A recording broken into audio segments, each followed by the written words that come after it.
ಯಾರೂ ಸಪೋರ್ಟ್ ಇಲ್ಲ, ಯಾರೂ ಇಲ್ಲ, ನನಗೆ ಬಂದು ಇಲ್ಲ ಬಳಗ ಎಲ್ಲ ಇರುವ ಒಬ್ಬಳ ಮಗಳಲ್ಲಿ ಕಳ್ಕೊಂಡಿದ್ದೀನಿ. ದಯವಿಟ್ಟು ಅನನ್ಯ ಭಟ್ ಅಂತ. ಎಲ್ಲಿ ಓದ್ತಾ ಇದ್ರು ಮೇಡಮ್ ಅವರು? ಇಲ್ಲಿ MBBS ಮಣಿಪಾಲ್ ಕಸ್ತೂರ್ಬಾ ಹಾಸ್ಪಿಟ್ಲಲ್ಲಿ 6 ತಿಂಗಳು ಆಗಿದೆ ಅಷ್ಟೇ ಸೇರಿಸಿ. ತುಂಬ ಕಷ್ಟಪಟ್ಟು ಓದಿಸ್ತಾ ಇದ್ದೆ. ಅವಳಿದ್ದಿದ್ರೆ ನಾನು ಇವತ್ತು ಕಷ್ಟಪಡಬೇಕಾಗಿರಲಿಲ್ಲ. ಇವತ್ತು ಅವಳ ಆತ್ಮ ನನ್ನನ್ನು ಕಾಡ್ತಾ ಇದೆ.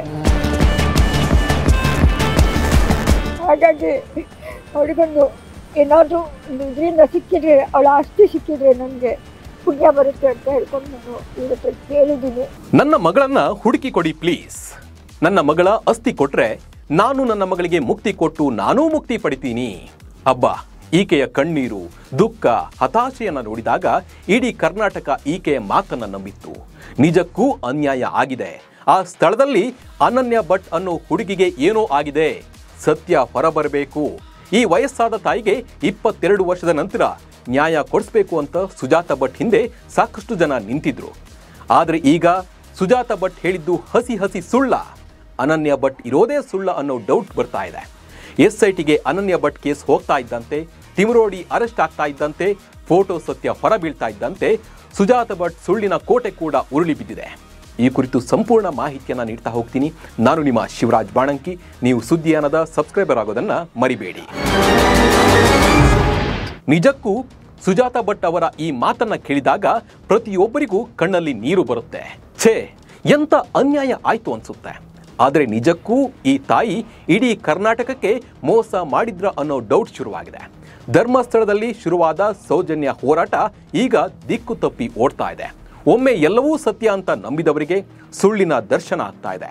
ಅನಾಮಿಕ ವ್ಯಕ್ತಿ ತಲೆಬ್ರೋಡೆ ಹಿಡಿದುಕೊಂಡು ನಾನು ನೇತ್ರಾವತಿ ನದಿ ಬಳಿ ಸಾಕಷ್ಟು ಹೆಣ್ಣು ಮಕ್ಕಳ ಶವವನ್ನ ಹೂತಿದ್ದೇನೆ ಅಂತ ಹೇಳಿದಾಗ ಸುಜಾತ ಭಟ್ ಪ್ರತ್ಯಕ್ಷವಾಗಿದ್ರು. ನನ್ನ ಮಗಳು ಧರ್ಮಸ್ಥಳದಲ್ಲಿ 22 ವರ್ಷಗಳ ಹಿಂದೆ ಕಾಣೆಯಾಗಿದ್ದಾಳೆ. ಮಣಿಪಾಲದಲ್ಲಿ MBBS ಓದ್ತಾ ಇದ್ದ ಆಕೆ ಧರ್ಮಸ್ಥಳಕ್ಕೆ ಗೆಳತಿಯರ ಜೊತೆ ಹೋದಾಗ ಕಾಣೆಯಾದ್ಲು. ನಾನು ಆಗ ಕೋಲ್ಕತ್ತಾದಲ್ಲಿ ಕೆಲಸ ಮಾಡ್ತಾ ಇದ್ದೆ. ನನ್ನ ಮಗಳಿಗೆ ಬಂದು ಹುಡುಕಿದೆ. ಪೊಲೀಸರಿಗೆ ಕಂಪ್ಲೇಂಟ್ ಕೊಟ್ಟರೆ ಅವರು ತೆಗೆದುಕೊಂಡಿಲ್ಲ. ನನಗೆ ಯಾರೋ ಹೊಡೆದ್ರು. ಆಮೇಲೆ ನನ್ನ ದುಃಖವನ್ನ ಒಡಲಲ್ಲಿ ಇಟ್ಕೊಂಡಿದ್ದೆ. ಈಗ ನನ್ನ ಮಗಳನ್ನ ಜೀವಂತ ತಂದು ಕೊಡೋದಕ್ಕೆ ಆಗಲ್ಲ, ಅವಳ ಅಸ್ಥಿ ಆದ್ರೂ ಕೊಡಿ, ಮೋಕ್ಷ ಕೊಡಿಸ್ತೀನಿ ಅಂತ ಹೇಳಿದ ಮಾತು ಇಡೀ ಕರ್ನಾಟಕದ ಜನರಲ್ಲಿ ಕಣ್ಣೀರನ್ನ ತರಿಸಿತ್ತು. ಬಟ್ ಈಗ ಇದೆಲ್ಲ ಸುಳ್ಳು ಅಂತ ಗೊತ್ತಾಗ್ತಾ ಇದೆ. ಈ ಸುಜಾತ ಭಟ್ ಯಾರಿಗೆ ಮೊದಲು ಕಾಂಟ್ಯಾಕ್ಟ್ ಆದ್ರು ಅನ್ನೋದು ಗೊತ್ತಿಲ್ಲ. ಆದ್ರೆ ಮಾಸ್ಕ್ ಮ್ಯಾನ್ ಬಂದ ಮೇಲೆ ಸುಜಾತ ಭಟ್ ಕೂಡ ಬಂದ್ರು. ನನ್ನ ಮಗಳು ಅನನ್ಯ ಭಟ್ ಧರ್ಮಸ್ಥಳದಲ್ಲಿ ಕಾಣೆಯಾದ್ಲು ಅನ್ನೋ ಕಂಪ್ಲೇಂಟ್ ಕೂಡ ಕೊಟ್ಟಿದ್ರು. ಈ ಕೇಸ್ಗೆ ಲಾಯರ್ ಆಗಿದ್ದು ಮಂಜುನಾಥ್ ಎನ್ನುವರು. ಆದ್ರೆ ವಕೀಲ ಮಂಜುನಾಥ್ರನ್ನ ಸುಳ್ಳು ಹೇಳಿ ಸುಜಾತ ಭಟ್ ಪರವಿದ್ದವರು ಒಪ್ಪಿಸಿದ್ರಂತೆ. ಅದರಂತೆ ಸುಜಾತ ಭಟ್ಗೆ ಮಂಜುನಾಥ್ ಸಪೋರ್ಟ್ ಮಾಡಿದ್ದಾರೆ. ಅನ್ಯಾಯವಾದ ಹೆಣ್ಣಿಗೆ ನ್ಯಾಯ ಕೊಡಿಸೋಕೆ ಮುಂದಾದ್ರು.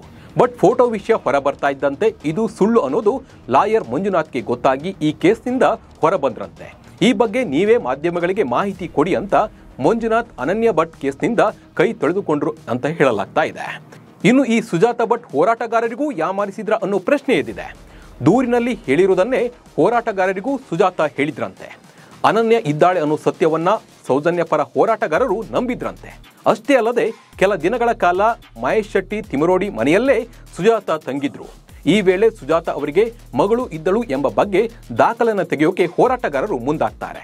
ಆದರೆ ದಾಖಲೆ ತೆಗೆಯೋಕೆ ಇವರು ಹಿಂದೇಟನ್ನ ಹಾಕ್ತಾರೆ ಸುಜಾತ ಭಟ್. ಅದಾದ ಬಳಿಕ ಒಂದೊಂದಾಗಿ ಅಸಲಿಯತ್ತು ಬಹಿರಂಗಗೊಳ್ತಾ ಇದ್ದಂತೆ ಮಹೇಶ್ ಶೆಟ್ಟಿ ತಿಮರೋಡಿ ಮನೆಯಿಂದ ಸುಜಾತ ಭಟ್ಗೆ ಗೇಟ್ ಪಾಸ್ ನೀಡಿದ್ರಂತೆ. ಸುಜಾತ ಭಟ್ ಹೇಳಿದ್ದು ಸುಳ್ಳು ಅಂತ ಗೊತ್ತಾಗಿದ್ದು ಬಿಡುಗಡೆ ಮಾಡಿದ ಫೋಟೋದಿಂದ. ಇದು ನನ್ನ ಮಗಳು ಅನನ್ಯ ಭಟ್ ಫೋಟೋ ಅಂತ ಸುಜಾತ ಭಟ್ ಮಾಧ್ಯಮಗಳಿಗೆ ತೋರಿಸಿದಾಗ ಅದು ಅನನ್ಯ ಭಟ್ ಅಲ್ಲ, ವಾಸಂತಿ ಅನ್ನೋದು ಗೊತ್ತಾಗಿದೆ. ಸುಜಾತ ಸುಳ್ಳಿನ ಕೋಟೆ ಉರುಳಿ ಹೋಯ್ತು. ಈ ಫೋಟೋದ ಕತೆ ಈಗಾಗಲೇ ನಿಮಗೆಲ್ಲ ಗೊತ್ತಾಗಿದೆ. ಹೀಗೆ ಈ ಫೋಟೋ ಸುಳ್ಳು, ಅನನ್ಯ ಭಟ್ ಇರೋದೇ ಸುಳ್ಳು ಅಂತ ಗೊತ್ತಾಗ್ತಾ ಇದ್ದಂತೆ ತಿಮರೋಡಿ ಮನೆಯಿಂದ ಸುಜಾತ ಭಟ್ ಹೊರ ನಡೆದ್ರು.